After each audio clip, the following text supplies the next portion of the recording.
क्या प्रोग्रामिंग के लिए इंग्लिश का आना जरूरी है? क्या आप बिना इंग्लिश के प्रोग्रामिंग सीख सकते हैं? इसी क्वेश्चन का आंसर करेंगे इस वीडियो में। देखिए, प्रोग्रामिंग जो है ना, वो तो प्योर लॉजिक है।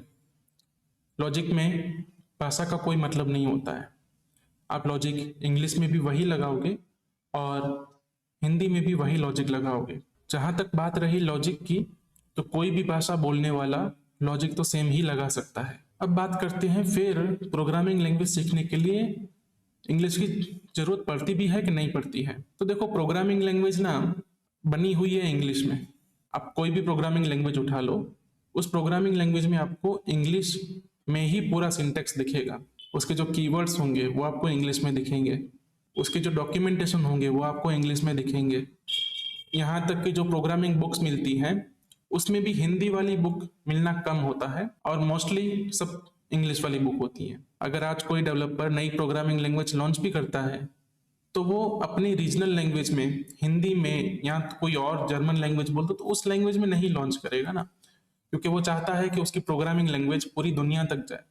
और पूरी दुनिया तक जाने के लिए इंग्लिश एक ऐसी लैंग्वेज है जो यूज होती है। तो इस हिसाब से देखा जाए तो आपको प्रोग्रामिंग लैंग्वेज सीखने के लिए इंग्लिश अगर आती है तो एक बहुत बड़ा एडवांटेज है। अगर आपको इंग्लिश नहीं आती है फिर भी आप प्रोग्रामिंग लैंग्वेज सीख रहे हो तो आप सीखते सीखते इंग्लिश भी थोड़ी बहुत सीख जाओगे। प्रोग्रामिंग लैंग्वेज की शुरुआत ही हुई थी यूएसए जैसी जगह से। जब मान लो एक नई लैंग्वेज एक एरिया में डेवलप होती है जहाँ के लोग इंग्लिश बोलते हैं, तो ऑब्वियस सी बात है कि वो उस नई वाली लैंग्वेज में इंग्लिश की ही चीजें यूज करेंगे। और अगर आपको प्रोग्रामिंग लैंग्वेज के बारे में जानना है या फिर आप स्टैक ओवरफ्लो पे जाते हो, गूगल पे सर्च करते हो, कोई ट्यूटोरियल देखते हो, वो सब आपको किस में मिलते हैं? इंग्लिश में। तो आपको एक ठीक ठाक सी थोड़ी बहुत इंग्लिश तो आनी चाहिए प्रोग्रामिंग लैंग्वेज को सही से ग्रैब करने के लिए। देखो, मैं ऐसा नहीं बोल रहा अगर आपको इंग्लिश नहीं आ रही तो आप प्रोग्रामिंग लैंग्वेज सीख नहीं पाओगे, ऐसा मैं बिल्कुल नहीं बोल रहा। लेकिन अगर आपको इंग्लिश आ रही है तो प्रोग्रामिंग लैंग्वेज सीखने में आपको हेल्प होगी। आप जो चीज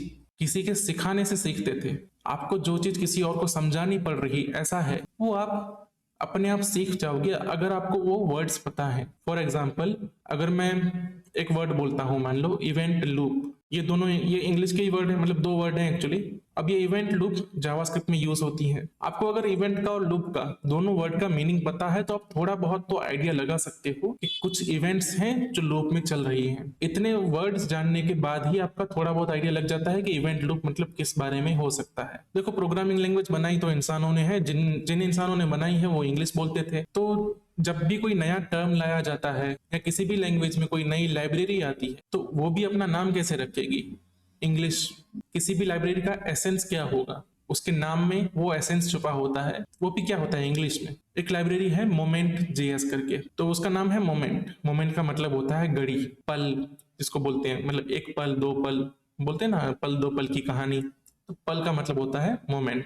तो देखो, अब मोमेंट जेएस ने उसका नाम ही क्या रखा? मोमेंट। इसका मतलब होता है पल, इसका मतलब ये टाइम से रिलेटेड है। ये मैं ब्रॉड एग्जांपल दे रहा हूं, ऐसे बहुत सारे छोटे छोटे एग्जांपल होते हैं जहां पे आप इंग्लिश अगर आपको थोड़ी अच्छी आती है या तो आपकी कुछ वोकेबलरी है ना, वोकेबलरी मतलब शब्दकोश आपका, ऐसे लिस्ट ऑफ वोकेब्स हैं जो अगर आप सही से ग्रैब कर पाओ तो आपको प्रोग्रामिंग लैंग्वेज या तो टेक्नोलॉजी समझने में आसानी रहती है। और जब बात करें स्पेशली प्रोग्रामिंग लैंग्वेज की, तो वहां पे जो क्रिया होती है, वर्ब जिसको कहते हैं, उस पे आपकी पकड़ हो तो आप प्रोसेस को अच्छे से समझ पाते हैं। तो देखो, मैं ये बिल्कुल नहीं बोलूंगा कि इंग्लिश कंपलसरी है प्रोग्रामिंग लैंग्वेज सीखने के लिए, लेकिन अगर प्रोग्रामिंग लैंग्वेज सीख रहे हो तो इवेंचुअली इंग्लिश आपको आ ही जाएगी। तो थोड़ा बहुत आपको इंग्लिश सीखने में भी टाइम देना चाहिए अगर आप अच्छे से प्रोग्रामिंग करना चाहते हैं।